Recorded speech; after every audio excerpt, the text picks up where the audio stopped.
C'est là que ça se passe le matin. Marouane Belkaïd, bonjour. Bonjour Jean-Jacques Bourdin. Merci d'être avec nous ce matin. Vous avez Merci 22 ans, vous êtes étudiant en école de commerce. Vous étiez face au président de la République hier soir. Comment l'avez-vous trouvé? Franchement. Un peu tendu. Oui. Je pense que c'est normal. Oui. Il était clairement là pour faire passer des messages et faire de la pédagogie comme il avait été prévu et comme on l'attendait. Oui. Après, un peu frustré parce que j'ai pas le sentiment qu'il ait totalement répondu à mes questions. Vous aviez une question précise que je trouve très bonne. Hein. Est-ce qu'en 2016, un jeune vit mieux qu'en 2012? C'est ça.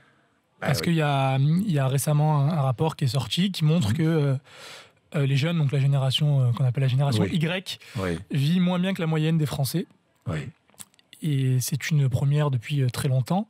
Et quand j'ai posé la question, il m'a répondu sur oui, mais il ne faut pas opposer les générations. Enfin, en grosso modo, il ne faut pas opposer les générations. Ça, c'est tout ce qui n'était pas le thème de mon propos, puisque entre les jeunes qui enchaînent les CDD ou les stages ou la précarité et les retraités précaires, il n'y a pas d'opposition, il y a même une communauté de destins et de situations. Donc le propos n'était pas d'opposer et de faire du jeunisme ou je ne sais quoi. C'est-à-dire qu'il ne vous a pas répondu à cette question, il n'a pas répondu. J'ai regardé l'émission hier soir. Hein. Il n'a pas répondu. Est-ce qu'aujourd'hui, un jeune... C'était l'axe majeur de sa campagne de 2012. Vous le lui avez rappelé. Il voulait être évalué sur cet unique engagement, cette unique vérité, cette unique promesse. Ce sont ces mots. Oui. Et non, je n'ai pas le sentiment qu'il m'ait répondu. Il m'a dit les mesures qu'il avait prises, il en a effectivement prises. Je ne dis pas qu'il n'a rien fait. Mais je pense que quand on affirme que c'est notre priorité... Je ne pense pas être le seul aujourd'hui en France à avoir le sentiment que les jeunes vivent au mieux de la même manière qu'en 2012 et au pire moins bien. Oui, au pire moins bien. Ouais. Vous avez même le sentiment qu'ils vivent moins bien. Et que beaucoup, peut-être pas tous, mais que beaucoup vivent moins bien. J'ai l'impression, et c'est dommage d'ailleurs. C'est dommage de ne pas répondre franchement à cette question, de ne pas dire... c'est dommage. Alors, il a commencé à faire son bilan. Il était encore... Comment ça s'est passé après? Vous l'avez vu après l'émission? Très rapidement. Très rapidement. Lors du cocktail, mais rien de... Pas d'échange particulier? Un échange court et courtois. Il n'y a pas de problème avec ça, mais non, c'est pas de choses très croustillantes ou spéciales à dire. Qu'avez-vous pensé de cette émission et de ce face-à-face? Vous êtes plein de regrets ou pas ce matin? Je ne suis pas plein de regrets, parce que pour avoir des regrets, il fallait forcément attendre beaucoup. Moi, ce que j'attendais surtout, c'est les explications du pourquoi de cette politique. Les réponses que je n'ai pas eues, il a surtout vanté son bilan et expliqué ce qu'il avait fait, pas forcément le pourquoi.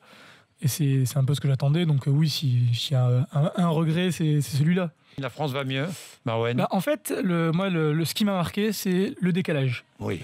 La France va mieux. Ce qu'il a expliqué, il a pris des arguments objectifs, chiffrés, statistiques. Oui. Si on regarde les déficits, oui, le déficit est moindre que ce qui était prévu. Oui, la croissance repart à peu près. Mais si les indicateurs... Petite croissance. Enfin, bon. Les indicateurs économiques repartent peut-être, mais peut-être que la question primordiale, c'est pas est-ce que la France va mieux, mais est-ce que les Français vont mieux? Est-ce que les indicateurs économiques... la répartition des richesses va mieux, par exemple? Je ne pense pas. Oui.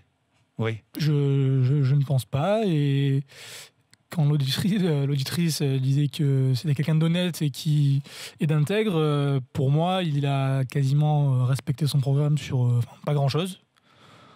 Dès les premiers mois... il a refusé, par exemple, la séparation des activités de dépôt et d'investissement des banques, ce qui fait qu'aujourd'hui, peut-être que notre argent, à vous, à moi, transite dans des paradis fiscaux parce qu'il est parce que notre argent est forcément placé dans une banque.